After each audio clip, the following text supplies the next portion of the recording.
Welcome to Killer Women with your host, best-selling author Danielle Girard. The Killer Women vodcast is pleased to be a part of the Authors on the Air Global Radio Network. To learn more about Danielle and her books, visit her at www.daniellegirard.com, and to access all of our vodcasts, go to youtube.com/Authors on the Air. And now, Danielle's next killer woman. Hello, and welcome to Killer Woman Podcast, a proud member of the Authors on the Air Global Network. I am your host, Danielle Girard, and today's guest is Iris Johansen. Now, Iris is such a special guest for me personally, and I'm betting for a lot of authors and readers out there. Iris, your books inspired me to try to become a writer. So I remember reading the very first Eve Duncan book, The Face of Deception, as I was querying agents for my first novel. So I'm super happy to have you on the show. And before I let Iris say anything, I'm going to give you her actual incredibly talented bio. So Iris is the #1 New York Times bestselling author of more than 30 consecutive bestsellers. Her series featuring forensic sculptor Eve Duncan has sold over 20 million copies and counting, and was the subject of the acclaimed Lifetime movie, The Killing Game. Along with her son, Roy, Iris has co-authored the New York Times bestselling series featuring investigator Kendra Michaels. Iris lives near Atlanta, Georgia. Iris, thank you so much for being here today. Well, it's a real pleasure. And you remembered the first Eve book. A lot of people don't even know that was the first Eve book. I do remember it was. I remember being like, "Wow, this is somebody writing strong female characters with page-turning books," and I thought this is exactly what I want to do. So, and speaking of Eve, I have this fabulous, which was out June 14th. This is the 28th Eve Duncan novel. So congratulations, 28. Thank you. Isn't that a great cover? It's a beautiful cover. I have to say, all of the covers are beautiful. And I think, I can't decide, is that Eve, do we think? Or it almost could be also... It's Riley. It's Riley. I think it could be Yes. Riley, right? She looks very, very tough. I love Riley. So, okay. So I can't believe it seems impossible that there is somebody out there who has not met Eve Duncan. But just in case, Iris, will you tell us a little bit about the series and about A Face to Die For? Well, the series, of course, goes on forever, and it has gone forever with many, many characters in her family and her friends and her goddaughter. It's really not a series more than it is a sort of universe, because most of my readers know every one of those characters that are in these, because, you know, sometimes I'll have Eve and she'll have a relatively small part. And then, of course, I'll have Eve and she'll have a gigantic part. But the thing is, they're a family. So that's right. That's what it should be. Oh, it is wonderful. And the characters come back and weave in. And like you said, Eve's always there, but not always necessarily the center of the particular book. So can you remember how did Eve Duncan come to life? What was the first seed of that character for you? Well, actually, she wasn't even supposed to be a series character. She was just, I just had been watching this wonderful show on television about forensic sculptors. And I thought, isn't that fascinating? Wonder if we could do something with that. Mm-hmm. Okay, and shortly after that, Eve was born, and she was not, as you probably noticed from that first book, she had a hell of a lot of problems. Yeah. And so I had to not only solve all of her problems, but try to get her on a road so that I'd be happy with the book itself. Because let's face it,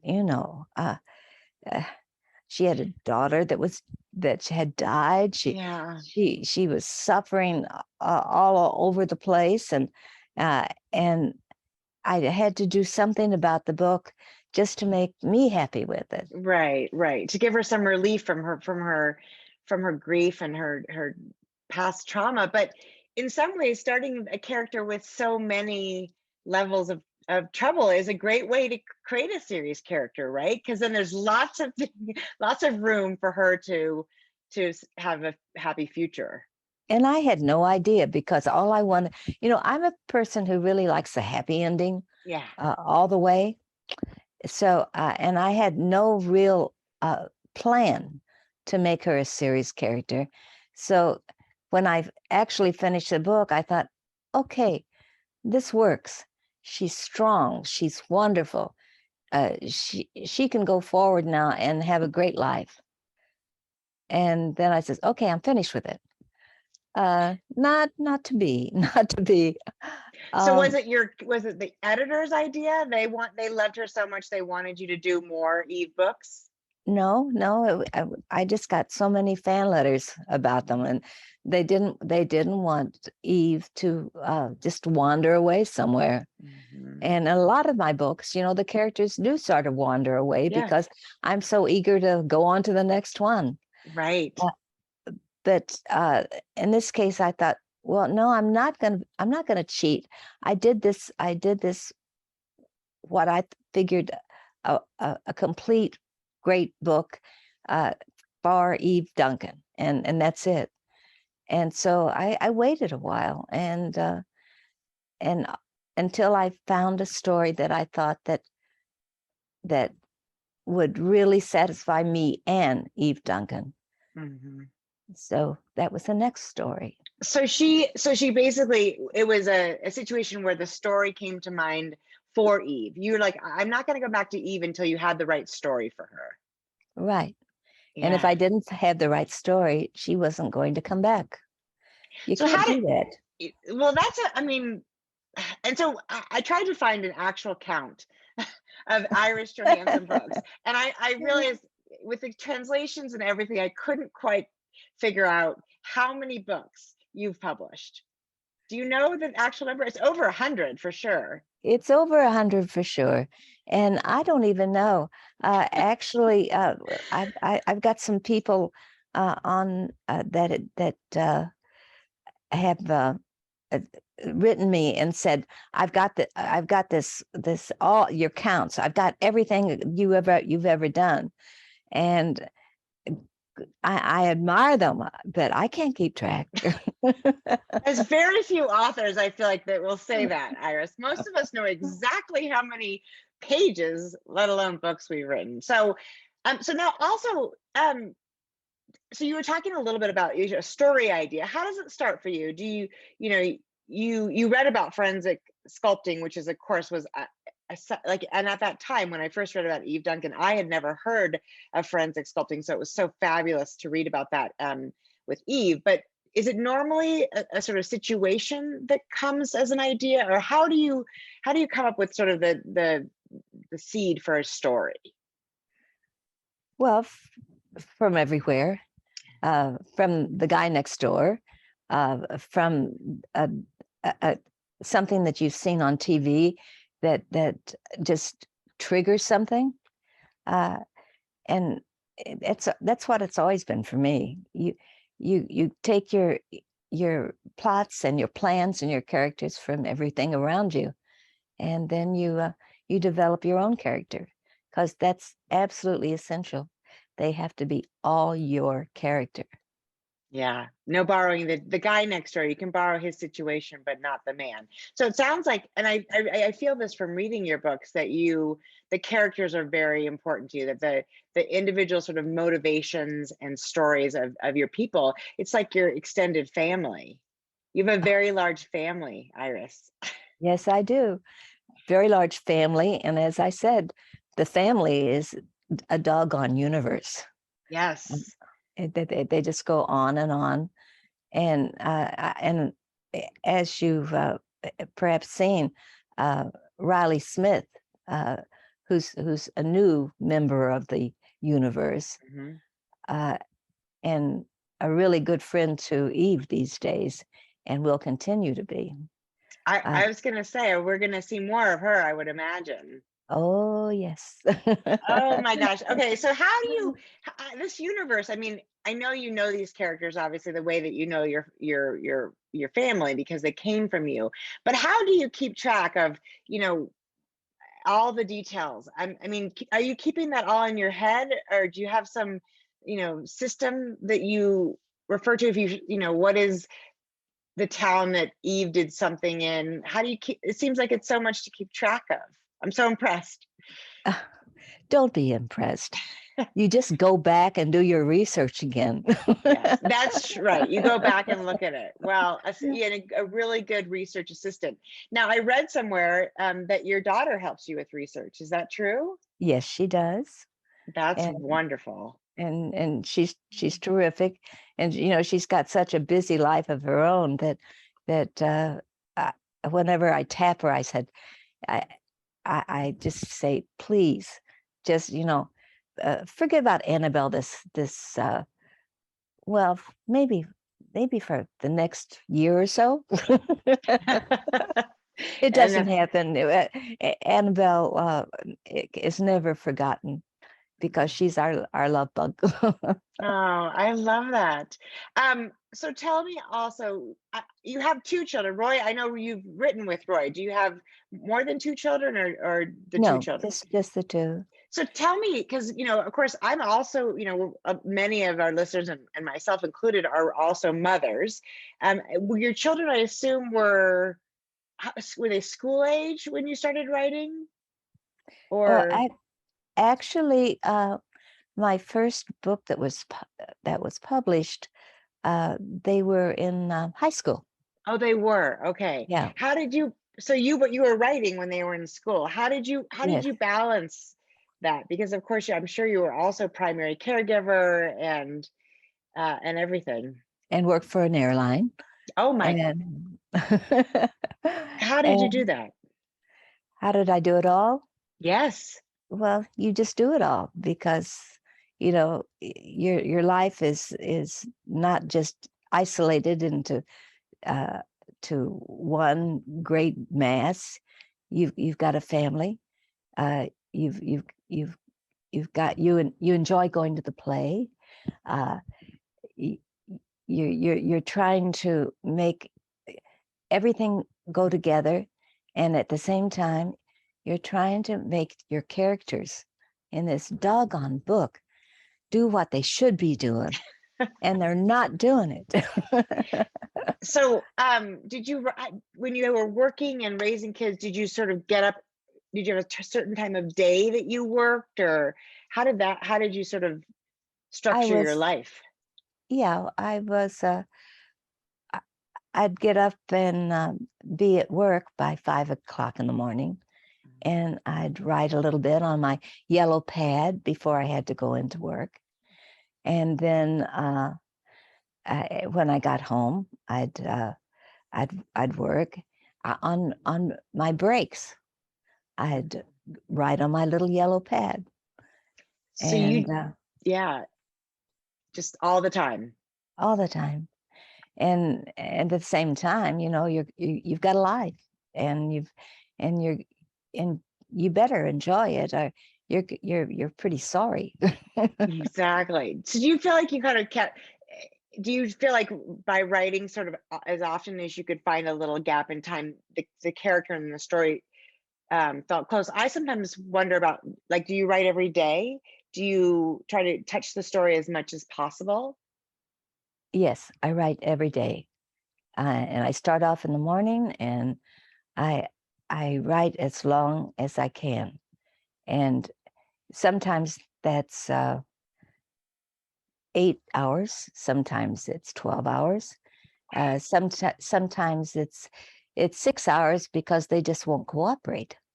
And I say, okay, I'm putting you away for today, but tomorrow You're going to come and you're going to do it.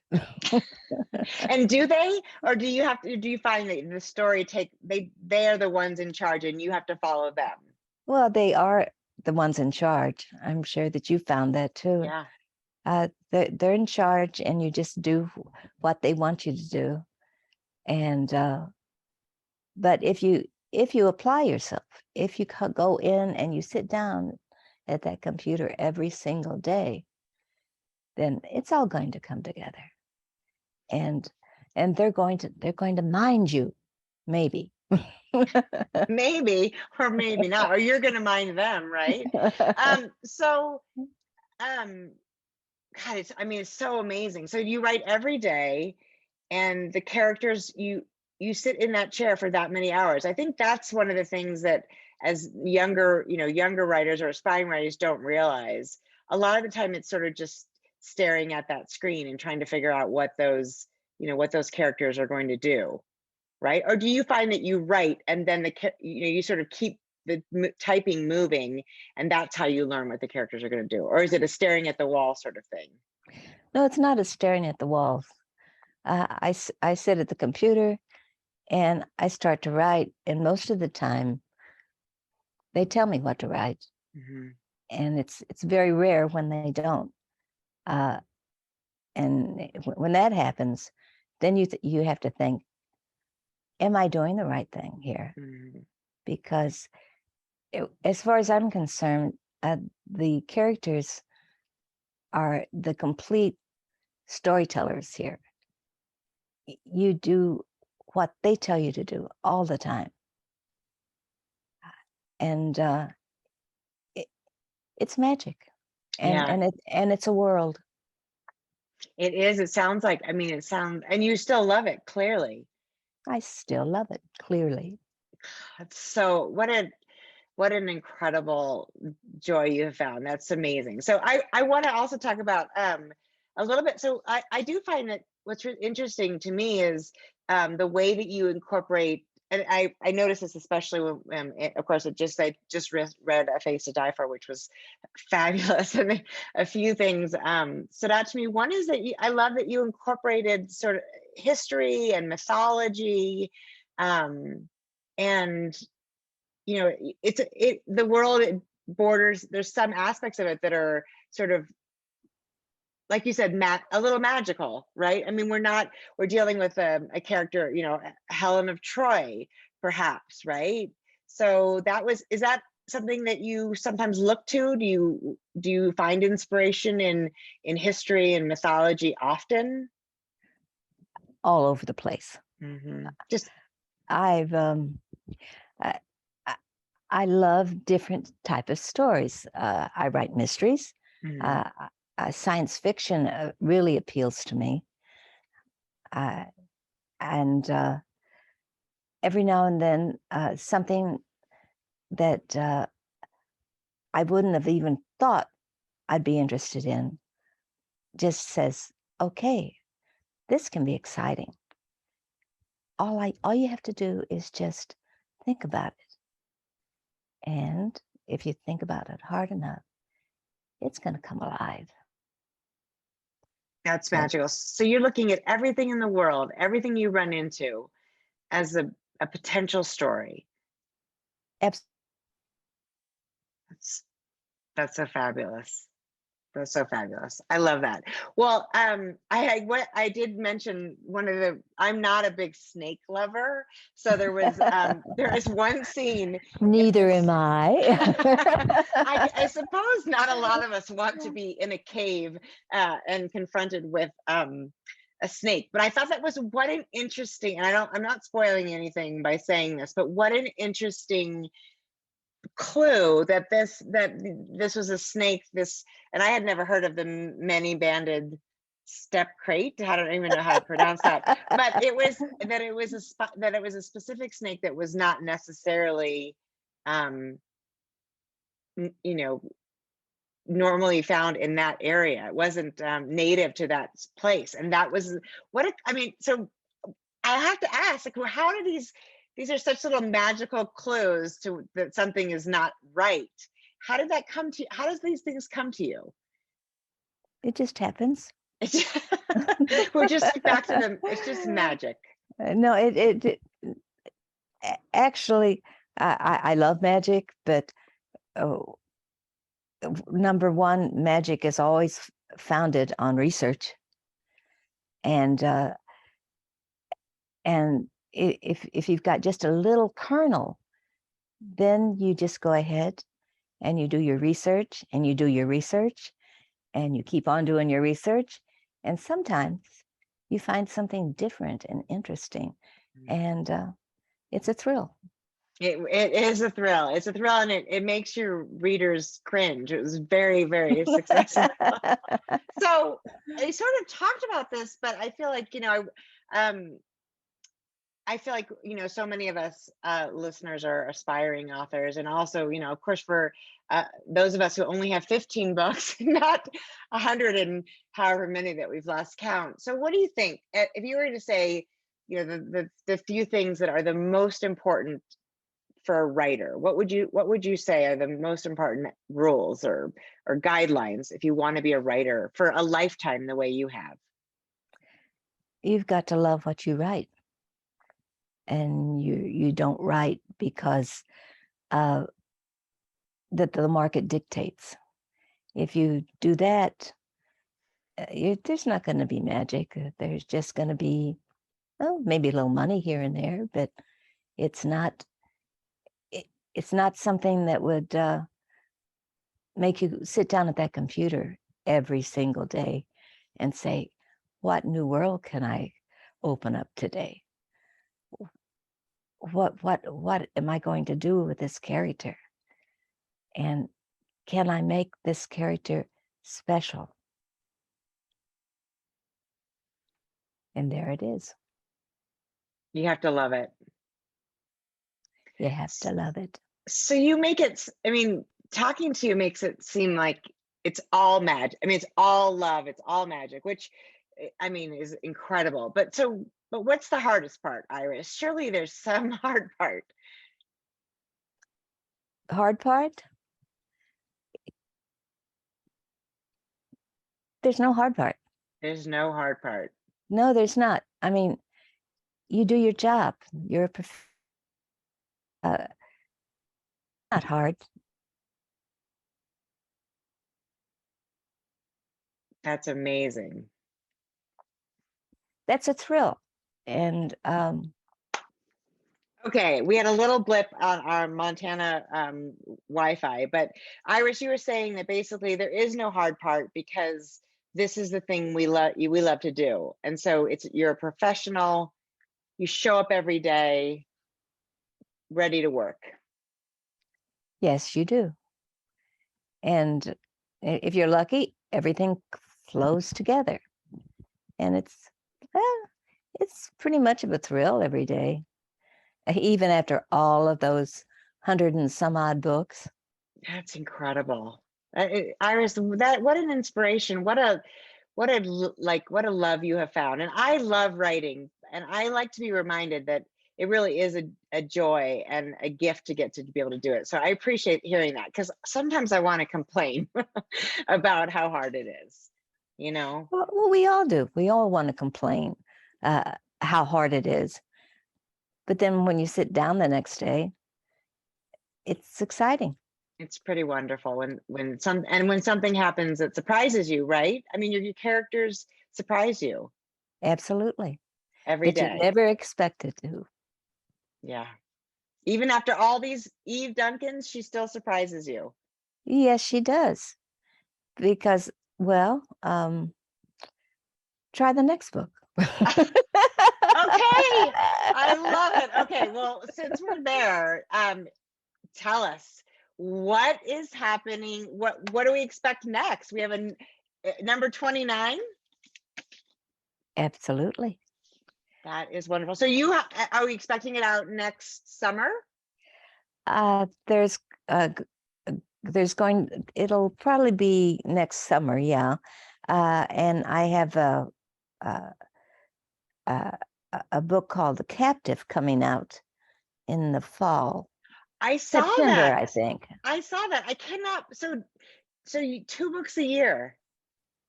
yeah, I mean, uh, it's fun, and when you go and you sit down with those characters that are your friends and your family, uh, it, there's no chore to it, not really. You put in some pretty long hours sometimes, but Right. it's not a chore. Right. I love it. I mean, that is really inspirational. That is a really wonderful thing to be reminded, because it isn't a chore of all the things we get to do. So tell me this. I know also that, of course, I read I read the first book that you wrote with Roy.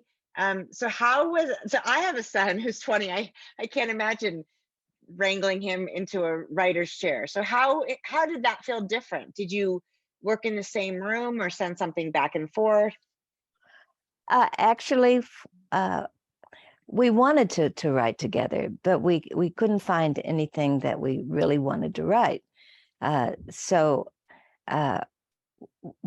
this one day, Roy came back from Chicago. He was having a trip up there, and he says, "I found what we can work with. That it would help. It would be you, and it would be me, and we could have a hell of a good time." I love it. And so I said, "Well, what? What are you talking about?" And he said, "Submarines." And I said, "What? I'm not Clancy."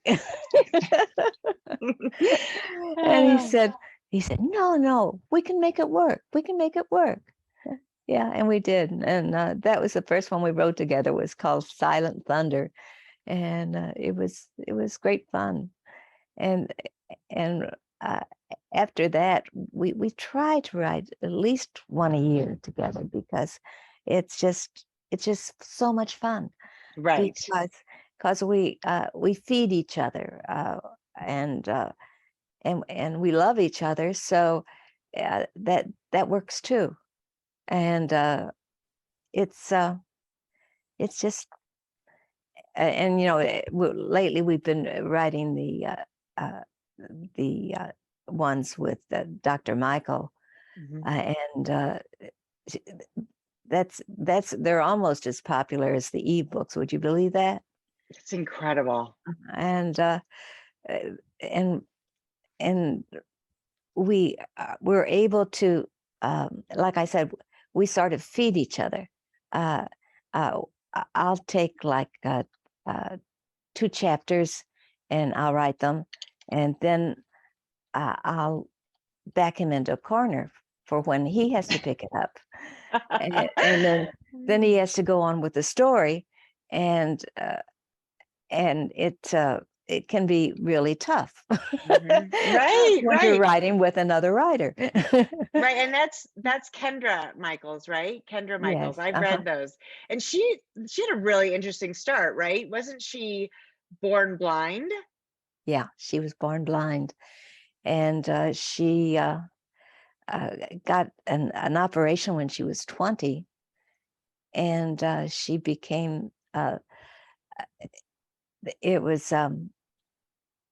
was very hard for her to adjust, but she became. Uh, as far as it being a detective concerned, she would be able to see things that other people can't see, because she was blind for all those years, Right. and she applied, and it was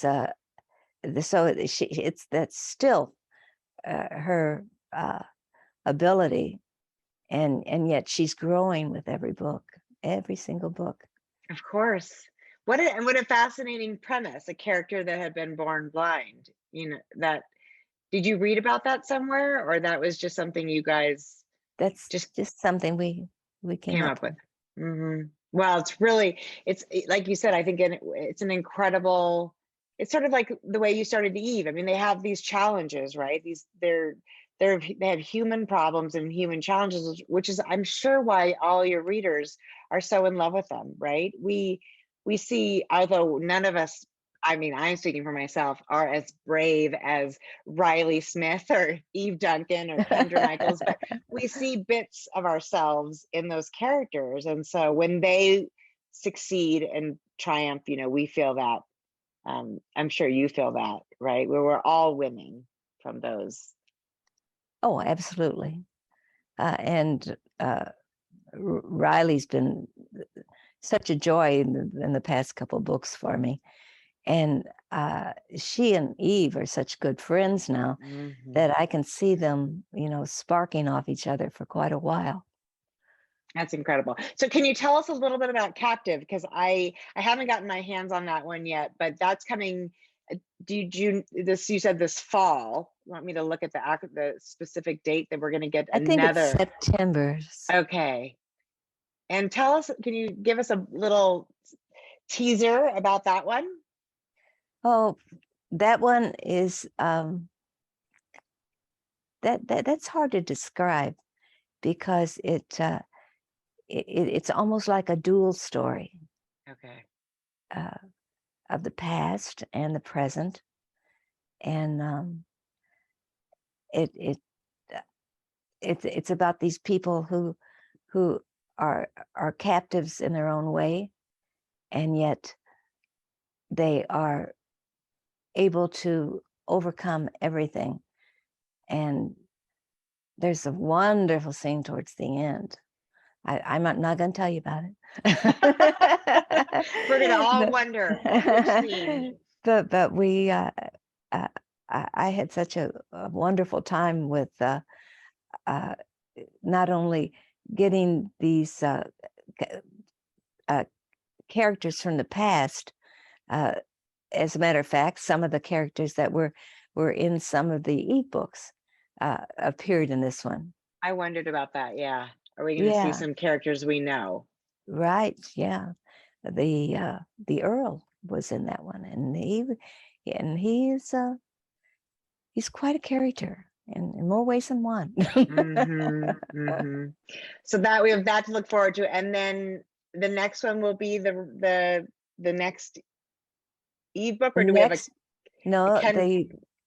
there's going to be a Kendra book in like March, and then the following that will be the one that's going to have all of the excitement of the not maybe of this one. It's completely different, but it's